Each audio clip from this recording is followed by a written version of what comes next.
guys. Good morning, Facebook. It's Dave and Sue Robson with LifeSource Coaches, and we're back. Yeah, we're glad to join you guys and glad you're joining us, whether that's live this morning or through the video that'll follow up this.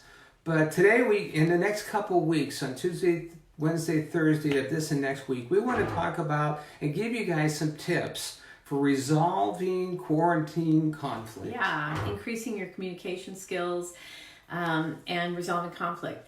In this season of quarantine or shelter in place, it's kind of a time where, for many of us, where pressure is up, we have limited resources and a higher degree of stress and pressure. And that can create conflict. I oftentimes use the example of a stream, and it's when the water level lowers, you're able to actually see the rocks. And this is a time when the water level is lowering, so it's an opportunity to deal with some of the rocks in a relationship. Yeah, and it's hard to traverse those rocks sometimes. So we want to give you some tips to helping with that. We want you to be safe. We're not going to be addressing crisis situations that some of us may find ourselves in when these rocks are exposed. Yeah. But it is difficult. Yeah, they say that the divorce rate in China has skyrocketed since COVID.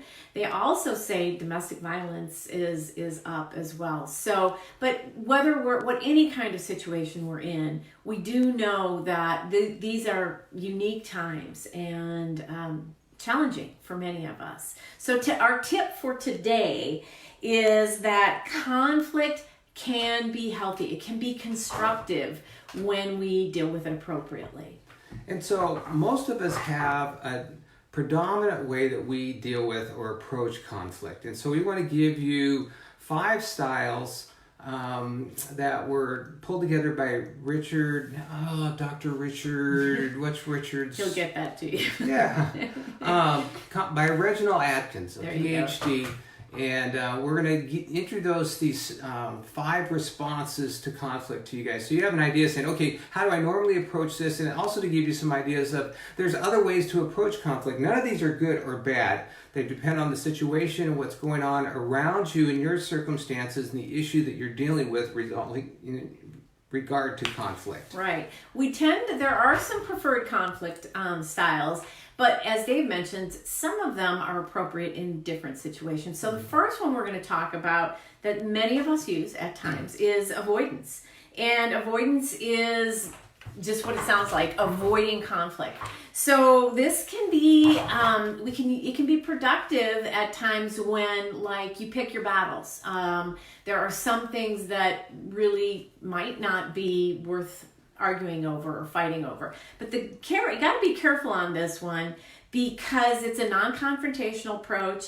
It doesn't escalate a conflict, and it can postpone the difficulty, but it oftentimes leaves issues unaddressed and doesn't really resolve problems. We posted a chart in the comments on our LifeSource Coaches page for today's event and reminder. And that chart kind of breaks out in 3 sides to this. Most of the time when we deal with conflict, we want to address what is the issue? What do we have differing opinions or perspectives on life? Now, how we approach that, we can either tend towards asserting ourselves and wanting our opinions to be heard and to dominate and win, or we can resign or facilitate somebody else's approach to it. And we kind of want to bring those 2 together. But beyond avoiding, if we go up this assertive scale where my focus is on myself and my opinion, my perspective, it can become a competition. And that's the second style, is competing. And oftentimes when we compete, there's a winner and there's a loser. Yeah. Now there's times where we need somebody to make a quick decision to get through a difficult situation. But most of the time, and generally in conflict, we want to avoid competing as much as possible. That's our second style. Yeah, when there's a winner and there's a loser, you may win the battle, but oftentimes lose the war. Yeah. And so the next style that we're going to talk about is accommodating, and that's kind of giving in to maintain the relationship. One of the pros is it can reduce or minimize injury when we're outmatched, harmony is maintained, at least in the short term. But the con is that it can breed resentment, and usually does. And it really limits the results. You're not really dealing with the issues or resolving them and moving forward.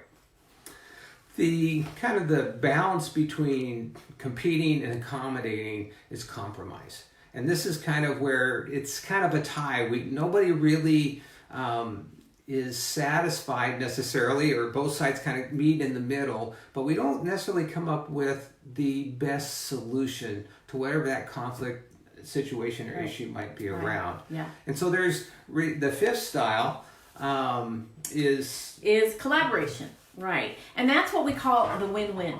It's when both sides are heard and you're actually able to come up with a solution that works for both people. Yeah, and so that is the ideal. We're not always able to accomplish that. There are some tips that we're going to have to help you. Like tomorrow we're going to talk about what is conflict, give you a little bit better definition of what tends to escalate conflict, and how do we start to work on making sure that that doesn't happen, or how to de-escalate conflict when it does get highly emotional and energetic. So we're going to be giving you several of our tools throughout the next 2 weeks, and then we'll culminate that with a workshop the third week. So stay tuned for that. We want you guys to have helpful and healthy communication.